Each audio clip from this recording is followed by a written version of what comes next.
Die Methodik des Tastaturschreibens. Vielleicht haben Sie selbst auch in der Schule Tastaturschreiben gelernt. Womöglich noch mit einer mechanischen oder elektrischen Schreibmaschine, vielleicht mit einem Buch als Lehrwerk mit Abschreibübungen und wenn Sie jünger sind, möglicherweise auch mit einer Textverarbeitung oder einem speziellen Lernprogramm wie Typewriter. Wie wir gesehen haben, geht es um die Automatisierung von Reizreaktionsketten. Optische und akustische Reize sollen bestimmte Fingerbewegungen auslösen. Schülerinnen und Schüler sollten nun dazu motiviert werden, diese Reizreaktionsketten aufzubauen. Faktoren, die den Lernaufwand minimieren. Langsames, stressfreies Einüben.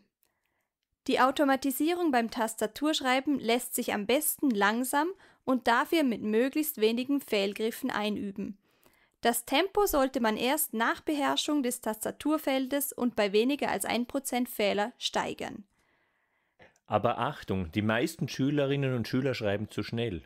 So ergab sich in einer Untersuchung im Jahr 2016 folgendes Ergebnis. Über 85% der Lektionen einer Versuchsgruppe mit 1000 Kindern im Alter von 10 Jahren wurden doppelt so schnell wie notwendig geschrieben, obwohl sich dies negativ auf die Note auswirkte. Regelmäßiges Üben und Verwenden der Tastaturschrift. Durch 1 bis 2 Übungen pro Woche in der Schule und zu Hause kommt es zu keiner Überbelastung und das Üben macht eher Spaß. Die Aufteilung und direkte Anwendung ermöglicht einen guten Lernfortschritt.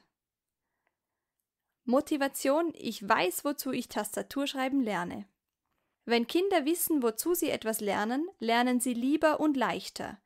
Lehrpersonen zeigen auf, in welchen Berufen Tastaturschreiben verwendet wird. Exkursion in die Polizeiwache, Elternberufe, Berufe in Büchern, Traumberufe. Sobald einzelne Schüler den Großteil der Tastatur beherrschen, sollten Anwendungsszenarien im Unterricht geschaffen werden. So ergeben sich interessante und motivierende Lernsituationen, wenn Schüler Aufsätze, die sie von Hand geschrieben haben, anschließend noch mit der Tastatur abschreiben und ausdrucken können. Diese Ausdrucke können dann in der Klasse oder im Schulhaus ausgehängt werden. Möglicherweise möchte ein Schüler einen Aufsatz oder einen Brief auch an die Eltern oder Großeltern schicken. Das Schreiben von Briefen an Freunde und Verwandte kann ebenso eine interessante Motivation sein. Im Grunde gehört das geschriebene Wort mit der Tastatur zu unserer Kultur und sollte deswegen auch in unserer Schule einen Platz finden. Körper-, Hand- und Fingerhaltung. Bitte beachten Sie dazu, soweit dies die Schulmöbel zulassen, die SUFA-Broschüre. Die Finger müssen unbedingt nach jedem Zeichen in die Grundstellung zurückkehren. Die Hände sollten die Grundstellung nie verlassen. Im Gegensatz zu früher ist ein Auflegen der Handballen kein Problem, sobald die Hände groß genug sind und die Zeichen erreicht werden können. Ansonsten die Hände lieber frei schweben lassen. Blind üben. Der Lehrplan verlangt zwar kein blindes Schreiben, das Einüben geht aber ohne dauernden Blick auf die Tastatur viel schneller. Ideal ist, wenn sich Schüler blind auf der Tastatur orientieren und nur die Tastatur am Monitor als Landkarte für die Tastatur verwenden, dann zunehmend auch darauf verzichten. Damit finden sich die Finger viel schneller automatisch zurecht. Toll, wenn es Ihnen gelingt, den Schülern die Vorteile des Blindübens und Schreibens so zu erklären, dass sie von sich aus blind üben. Sollte das nicht ankommen, können auch Handabdeckungen verwendet werden. Diese sollten die Bewegungen aber keinesfalls einschränken. Bei Tests sollten Sie keine Blindschrift verlangen, da der Lehrplan dies nicht vorsieht. Eine große Hilfe beim Erwerb des Tastaturschreibens stellen Hausübungen dar. Sobald die Kinder die richtige Körper- und Handhaltung kennen, können sie ohne weiteres einzelne Lektionen als Hausübung absolvieren. Es wird daher empfohlen, den Kindern 1- bis 2-mal pro Woche eine Lektion für zu Hause aufzugeben.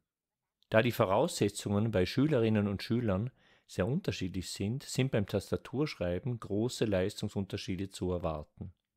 Diese können aufgefangen werden, indem die Schülerinnen und Schüler die Übungen in einem individuellen Tempo durcharbeiten. In den anderen Fachbereichen, in welchen der Computer als Arbeitsinstrument eingesetzt wird, soll zudem auf das korrekte Schreiben auf der Tastatur geachtet werden. Dadurch können Tempo und Sicherheit laufend erhöht werden. Zum empfohlenen Einsatz von Typewriter. Ab der 3. Primarklasse wird mit der Einführung ins Tastaturschreiben und dem systematischen Üben anhand der Typewriter-Lektionen begonnen. Dabei sollten alle Kinder der 3. Klasse die Lektion 10 erreichen. In der 4. Klasse sollten auch die langsamsten Schülerinnen und Schüler zumindest bis zur Lektion 20 kommen. In der 5. Klasse bis zur Lektion 35. Am Ende der 6. Klasse sollten alle Schüler bei der Lektion 50 angekommen sein. Damit beherrschen sie sämtliche Buchstaben auf der Tastatur. In der gesamten Oberstufe geht es um die weitere Automatisierung des Tastaturschreibens bei Steigerung der Geschwindigkeit durch regelmäßige Anwendung sowie bei Bedarf weiterhin systematisches Üben mit dem Lernprogramm.